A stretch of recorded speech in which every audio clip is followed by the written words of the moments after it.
சமூகத்தை ஏறடிக்கிற தன்னுடைய சூழ்நிலையில அவருக்கு விரோதமாய் எதிரிகள் வந்து நிற்கிற வேளையில அவருக்கு விரோதமாய் தன்னுடைய குடும்பத்தினார் அவருக்கு விரோதமாய் அந்நிய காரியங்கள் வந்து நிற்கிற வேளையில அவர் தேவனிடத்துல விண்ணப்பமா ஏறெடுக்கிற ஒரு விண்ணப்பமா இருக்கிறது. இதுடைய நம்முடைய இது நடந்த சூழ்நிலையை பார்க்கணும்னா யாத்திரையாகமம் 34 அதிகாரத்தில் நம்ம பார்க்கும்போது இந்த காரியங்களை பார்க்கலாம்.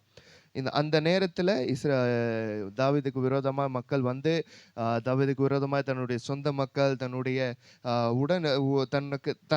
தாவீதுக்கு பிறந்த பிள்ளைகள் எல்லாரும் வந்து எதிராக நிற்கிற வேளையில் தேவனிடத்துல போய் தேவனுடைய சமூகத்தில் உட்கார்ந்துட்டு தேவன் தான் என்னை காப்பாற்ற முடியும், தேவன் தான் என்னை விடுவிக்க முடியும் என்று நினைத்து பாடின பாடல், அழகான ஒரு பாடல்.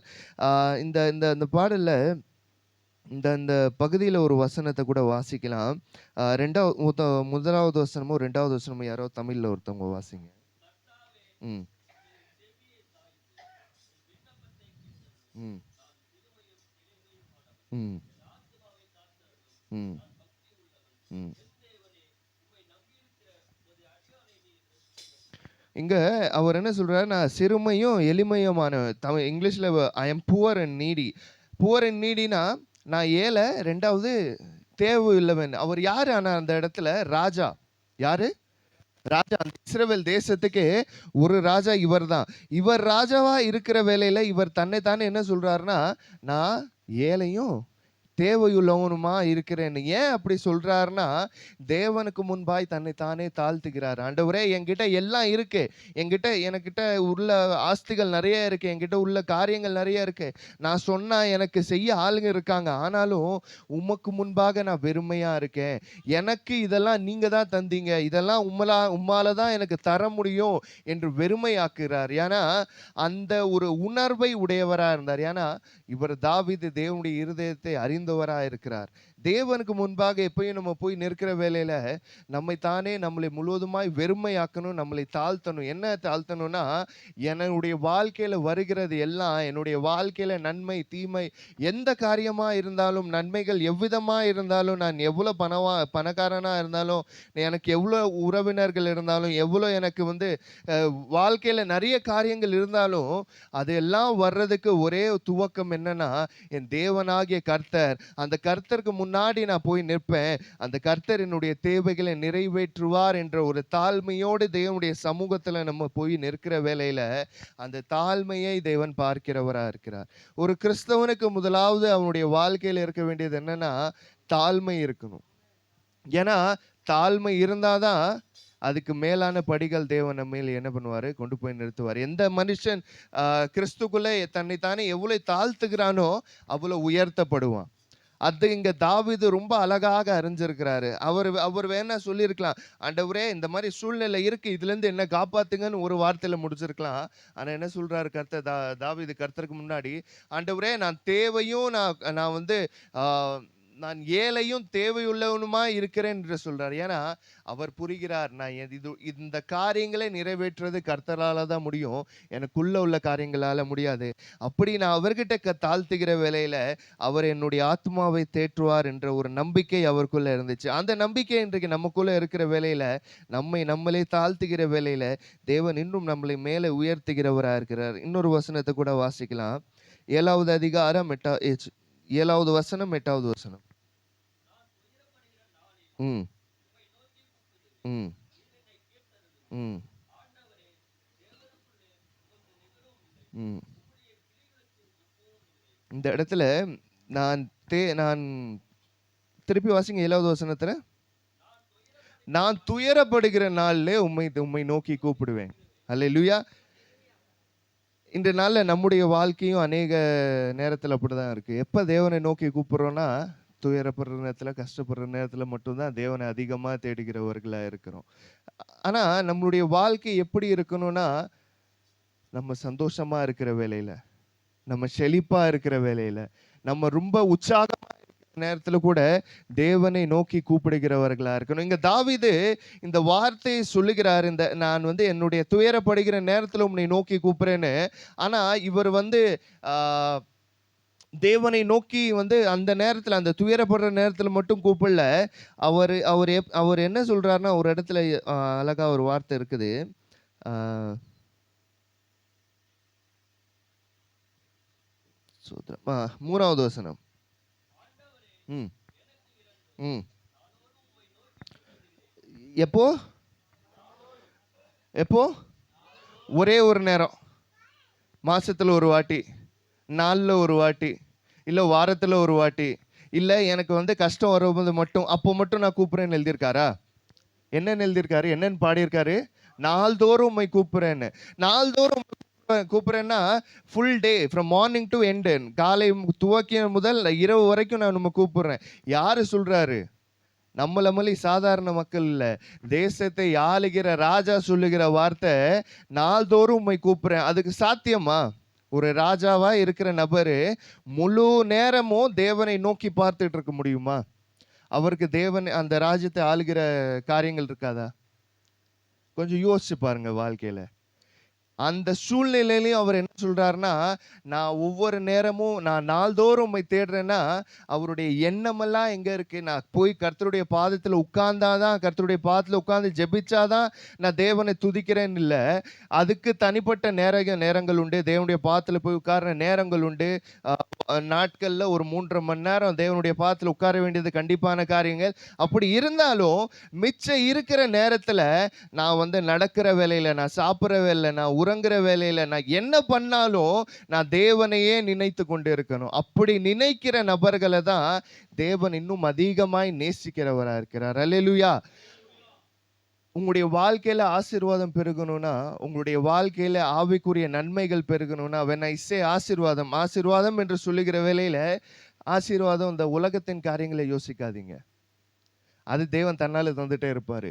ஆசீர்வாதம் என்றாலே தேவனுடைய ஆவியின் காரியங்களை நீங்க சிந்திக்கிற வேளையில, அந்த அந்த அந்த சிந்தனையோட இருங்க. ஸோ அந்த தேவனை நீங்க துதிக்க துதிக்க, தேவனை ஆராதிக்க ஆராதிக்க, தேவனை இன்னும் அதிகமாய் ஒவ்வொரு ஒவ்வொரு நொடியும், ஒவ்வொரு நிமிடமும் தேவனை நினைத்து கொண்டே இருக்கிற வேளையில, தேவன் உங்களுடைய வாழ்க்கையில ஆசீர்வாதங்களை பெருக செய்வார். எப்போ அந்த ஆவிக்குரிய ஆசீர்வாதங்கள் பெருக செய்யுமோ, அப்போ இந்த உலகத்தின் ஆசீர்வாதம் தன்னாலே பெருகும். அல்லேலூயா. முதலாவது தேவனை முழுவதுமாய் தேடுகிறவர்களாய், நாள்தோறும் தேடுகிறவர்களாய். ஆண்கள் நினைக்கலாம், நான் வேலைக்கு போறேன், நான் வேலைக்கு போகும்போது கர்த்தரே நினைச்சிட்டு இருந்தேன்னா, நான் வேற எங்கேயாவது ஆணி அடிச்சிட்டு இருக்கும்போது, கர்த்தர் நினைச்சிட்டு இருக்கும்போது கையில பட்டுருச்சுன்னா, இல்லை வேற எங்கேயாவது யார் தலையில பட்டுருச்சுன்னா என்ன ஆகுறது? இல்ல. கர்த்தரை நினைக்கிறதுனா, கர்த்தரை நினைத்து இந்த உலகத்தை மறந்துறது இல்ல. கர்த்தரை நினைக்கிற வேளையில உங்களுடைய இருதயத்துல கர்த்தர் இருப்பார். அந்த நினைவு உங்களுக்குள்ள இருக்கிற வேளையில என்ன நடக்கும்னா, நான் செய்கிறதெல்லாம் கரெக்டா செய்வேன். இன்னைக்கு மக்களுடைய பிரச்சனையே அதான். ஏன் நம்ம பாவம் பண்றோம்னா, நமக்கு மேல ஒருத்தர் இருக்காருன்னு மறந்துட்டோம். நமக்கு மேல ஒருவர் இருக்காருன்னு மறந்துட்டோம். இப்ப யோசிச்சு பாருங்க, எனக்கு எப்பயுமே ஒரு சிந்தனை இருக்குன்னா, இங்க ஒரு கேமரா இருக்குன்னு நான் பார்த்துட்டே இருந்தேன்னா, நான் ஏதாவது தப்பு பண்ணுவேனா? இந்த ஐக்கியத்துக்கு விரோதமா ஏதாவது பண்ணுவேனா? அந்த ஒரு எண்ணம் எனக்குள்ள இல்லாதனால தான் இன்றைக்கு கிறிஸ்தவர்கள் அநேக பேர் இடறி போற காரணம் அதான். ஏன்னா, அவர்கள் என்ன நினைக்கிறாங்க, கர்த்தர் எங்கேயோ இருக்காரு. எங்கேயோ இருந்து என்னையே பார்த்துட்டு இருப்பாரா? இத்தனை மக்கள் இருப்பாரு. அவர் பார்க்காத அந்த சைடு திரும்பின 2 நிமிஷத்துல நான் ஏதாவது பாவம் பண்ணிருவேன்னு நினைக்கிறதுனால தான் பிரச்சனை ஆகுது. அல்லேலூயா. கிறிஸ்தவர்களுக்குள்ள ஒரு எண்ணம் எப்பயும் இருக்கணும். என்னன்னா, என் தேவன் என்றைக்குமே என்னுடைய நினைவாகவே இருக்கிறார். அந்த நினைவு எனக்குள்ள இருக்கிற வேளையில 2 விஷயம் என்னுடைய வாழ்க்கையில நடக்கும். முதலாவது, நான் பாவத்திலிருந்து விலகி இருப்பேன். 2வது, எனக்குள்ள ஒரு நம்பிக்கை வரும். என்னன்னா, எனக்கு என்ன நடந்தாலும் என் தேவன் பார்த்துக் கொள்வார். அல்லேலூயா. சோ நம்மளுடைய வாழ்க்கையில தேவன் என்றைக்கும் உள்ளவரா இருக்கணும்னா, தேவனை என்று துதித்து கொண்டே இருப்பேன்னா, நமக்குள்ள நினைவுல இருந்து கொண்டே இருக்கணும். என்னன்னா, தேவன் என்னை ஒருத்தர் பார்த்து கொண்டே இருக்கிறார். தேவன் என்னை ரசித்து கொண்டே இருக்கிறார். தேவன் என்னுடைய வாழ்க்கையின் ஒவ்வொரு கடிகளை, ஒவ்வொரு வார்த்தைகளை, ஒவ்வொரு சிந்தனைகளை தேவன் பார்த்து கொண்டே இருக்கிறார் என்ற உணர்வோடு நம்ம இருக்கிறது தான் தேவனுக்கு உண்மையாய் நம்ம என்ன பண்றது? தேவனை நினைக்கிறது, தேவனை துதிக்கிறது. அந்த நினைவு நமக்குள்ள இருக்கிற வேளையில நம்ம பாவத்திலிருந்து விலகி இருப்போம். நம்ம தேவனுக்கு பிரியமான காரியங்களை செய்து கொண்டே இருப்போம். இன்னொரு வசனத்தை கூட வாசிக்கலாம். 11வது அதிகாரம். 11வது வசனம், மன்னிக்கவும்.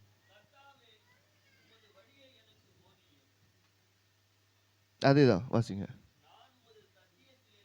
ஆமென். ஹல்லேலூயா. கர்த்தாவே, உம்முடைய பலிகளை எனக்கு போதியும் நான் உம்முடைய சத்தியத்தில் நடப்பேன். அதுக்கு அடுத்து இன்னொரு பகுதி இருக்குல்ல. அல்லேலூயா, அல்லேலூயா. இன்றைக்கு சபைக்குள்ள நம்ம இத்தனை பேர் இருக்கோம். ஆனா நம்மளுடைய சிந்தையெல்லாம் ஒரு மனமா இருக்குதா? நம்முடைய சிந்தையெல்லாம் ஒரே நோக்கமா இருக்குதா? நம்முடைய சிந்தையெல்லாம் தேவனை துதிக்கணும், தேவனை ஆராதிக்கணும், அதே நோக்கமா இருக்குதா? இல்ல வீட்டில் உள்ள காரியங்களை நம்ம செஞ்சுட்டு இருக்கோமா? இல்ல நமக்கு உள்ள பிரச்சனைகளை நம்ம சிந்திட்டு கொண்டு இருக்கோமா? தாவீது ரொம்ப அழகா கேட்கிறாரு. தாவீது ஒவ்வொரு காரியங்களும் எப்படி கேட்கிறாருன்னா, அவருடைய அந்த சங்கீதத்துல நம்ம இந்த காரியங்களை ஏன் நம்ம கனெக்ட் பண்ணிக்க முடியுதுன்னா, ஏன் நம்மளோட ஒன்றித்துக்க முடியுதுன்னா, இவரும் ஒரு சாதாரண மனிதனை போல தேவனுடைய பாதத்துல ஒவ்வொரு காரியங்களும் ஒவ்வொரு நடக்கிற காரியங்களை கேட்டு வருகிறார். என்னன்னு கேட்கிறாருன்னா, ஆண்டவரே, அநேக நேரத்துல என்னுடைய கவனம் என்ன பண்ணுது, சிதறிடுது. அநேக நேரத்துல என்னுடைய சிந்தனை என்ன பண்ணுது, சிதறிடுது. அநேக நேரத்தில் என்னுடைய எண்ணங்கள் வேற மாதிரி டிஸ்ட்ராக்ட் ஆயிடுது. அப்படி ஆகுறதை காப்பாத்துறதுக்கு என்ன பண்ணுங்க, எனக்கு ஒரு மனத்தை தாங்க. அந்த ஒரு மனம் எப்படி வருது, அந்த ஏக சிந்தை எப்படி வருதுன்னா, தேவனுடைய வார்த்தையை எனக்கு கற்றுக் கொடுக்கிற வேலையில். இந்த நாட்களில் என்னுடைய வாழ்க்கையில் நான் கர்த்தரை விட்டு மற்ற காரியங்களை பார்ப்பதுக்கு காரணம் என்னன்னா, கர்த்தரை விட்டு மற்ற காரியங்களுக்கு மேலாக யோசிப்பதற்கு காரணம் என்னன்னா, ஆராதனை நேரத்தில் ஆராதனை பண்ணாமல் நான் மௌனமாக, நான் அமைதியாக, நான் இந்த உள்ள வேற ஏதாவது யோசிச்சுக்கிட்டு மற்றவங்கள பார்த்துக்கிட்டு அதே யோசனையில் இருக்கிறதுக்கு காரணம் என்னன்னா, இந்த வேதம் எனக்குள்ள இன்னும் சரியா செயல்பட ஆரம்பிக்கல. இந்த வேதம் இன்னும் நான் சரியா படிக்க ஆரம்பிக்கல. இந்த வேதம் இன்னும் என்னுடைய இதய பலகையில எழுதப்படல. இதை நீங்க ஒத்துக்கலனா கூட அதுதான் உண்மை. தேவன் விரும்புகிற காரியம் ஒன்னே ஒண்ணு, இந்த வேதம் உங்களுடைய இருதய பலகையில எழுதப்படணும். அல்லேலூயா. இருதய பலகையில எழுதப்படணும்னா என்னன்னா, உங்களை ராத்திரி நான் எழுப்பி கேட்டாலும் சங்கீதம் 23:1 என்ன எழுதியிருக்குன்னு சொன்னா, அதே சங்கீதம் 91:1 என்ன இருக்குன்னு சொன்னா,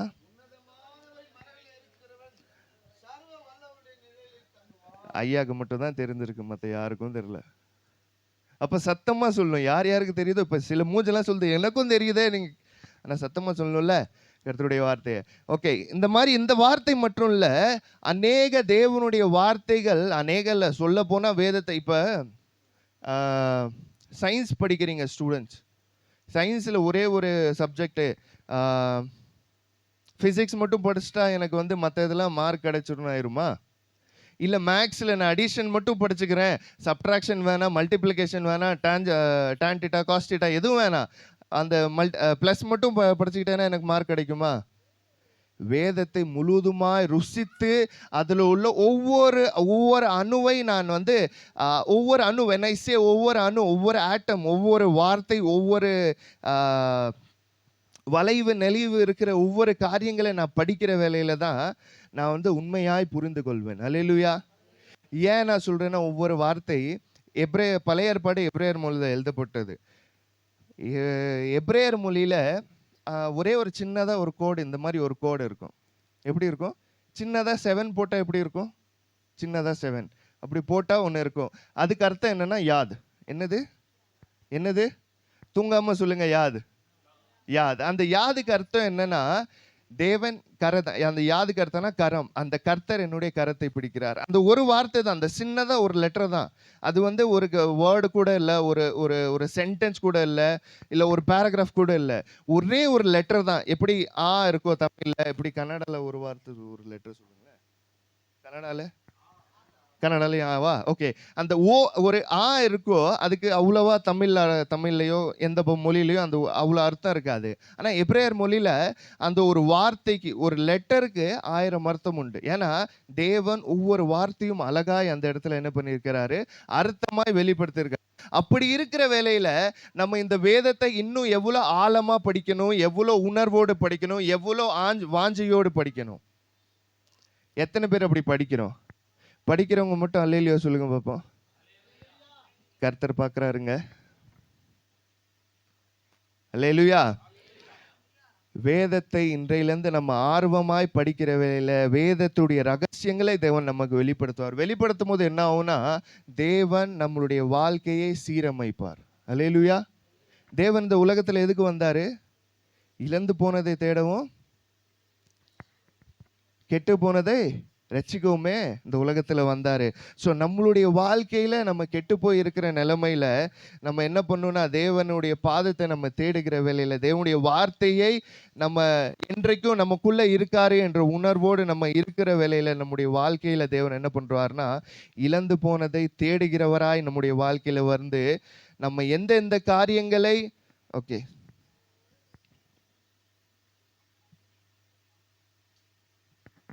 ஓகே இப்போ என்ன பார்க்குறீங்களா? கர்த்தருடைய வார்த்தை வரும்போது கர்த்தருடைய வார்த்தையை கவனிங்க. பிள்ளைங்க வருவாங்க போவாங்க.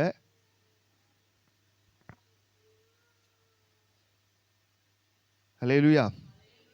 நம்முடைய வாழ்க்கையில வாழ்க்கை சீரமைக்கப்படணும்னா, வாழ்க்கை தேவனுக்கு பிரியமாய் மாறணும்னா, வாழ்க்கை கர்த்தருக்கு நேராய் மாறணும்னா ஒரே வழிதான். கர்த்தருடைய வார்த்தையை உண்மையா தேடணும். கர்த்தருடைய வார்த்தையை உண்மையாய் படிக்கணும். இப்போ நான் சொல்றதெல்லாம் சும்மா சின்ன பிள்ளைக்கான காரியம், ஐ மீன் ஒரு ஒரு குழந்தைக்கான காரியம். ஏன்னா நம்ம இன்னும் பேசிக்ஸ்ல ஸ்ட்ராங்கா இல்லை. நம்ம இன்னும் சிறு பிள்ளைக்குள்ள காரியங்கள்ல நம்ம இன்னும் பலப்படலை. இன்னும் நம்ம ஆவிக்குரிய காரியங்களுக்குள்ள போகணும்னா இதுல பலப்பட்டாதான் நம்ம இன்னும் ஆவிக்குரிய காரியங்களை புரிஞ்சுக்க முடியும், தெரிஞ்சுக்க முடியும். நம்ம பேசிக்ஸ்லேயே நம்ம ஸ்ட்ராங்கா இல்லைன்னா நான் எவ்வளோ இப்போ நான் வந்து நீங்க சின்ன பிள்ளைக்கு வந்து நான் சிக்கன் கொண்டு வந்து கொடுத்தா சாப்பிடுமா? சாப்பிட்டா அது செரிக்குமா? நான் கொடுக்க ரெடி. உங்களுக்கு வயிறு கெட்டு போகக்கூடாதுன்னு பார்க்குறேன். வேதத்தில் வளருங்க. வேதத்தில் இன்னும் அதிகமாக வளருங்க. இந்த உலகத்தில் மனிதர்களுடைய சத்தத்தை கேட்கறத விட, மனிதன் பேசுறதை புரிஞ்சுக்கிறத விட, மனிதன் பேசுறது வந்து ஓ அந்த அந்த அந்த ஊழியன் அப்படி சொல்லிட்டாரு, அந்த ஊழியன் அப்படி எனக்கு கற்றுக் கொடுத்தாரு. அதை விட இந்த வேதம் உங்களுக்கு கற்றுக் கொடுக்கறது இந்த உலகத்தில் யாருமே கற்றுக்க முடியாது. இந்த வேதத்தை படிக்கிற வேலையில என் தேவனாகிய கர்த்தர் உங்களுக்கு சொல்லி கொடுக்கறத விட இந்த உலகத்துல யாருமே உங்களுக்கு வெளிப்படுத்த முடியாது. இந்த வேதத்தை நீங்க உண்மையாய் உங்களுக்குள்ள இறக்குற வேலையில இந்த உலகத்தின் ஞானிகளை விட உங்களை தேவன் ஞானிகளாய் மாற்ற வல்லவரா இருக்கிறார். அதை மாற்றணும்னா உண்மையாய் நான் வேதத்தை முழுமையா படிக்கணும். நான் முத அதிகாரத்திலேருந்து கடைசி வரைக்கும் முழுமையாய் படிச்சிட்டேன். ஒரு தடவை அவங்க மட்டும் கை தூக்குங்க பாப்போம்.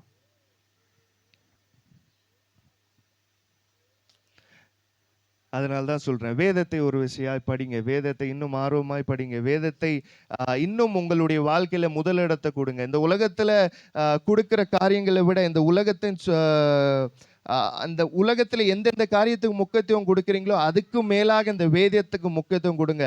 இந்த வேதம் இந்த உலகத்தின் காரியம் உங்களை மேலே உயர்த்தாது. இந்த வேதம் உங்களை மேலே தூக்கி போகும். இந்த வேதம் வந்து நீங்க நினைச்சா கூட எந்த உயரத்துக்கு எட்ட முடியாதோ அந்த உயரத்துக்கு இந்த வேதம் உங்களை எடுத்துட்டு போகும். அந்த உயரத்துக்கு போகணும்னா வேதத்தை அதிகமாய் தேடுங்க, வேதத்தை நாடுங்கள். கர்த்தர் உங்களுடைய நாம கர்த்தர்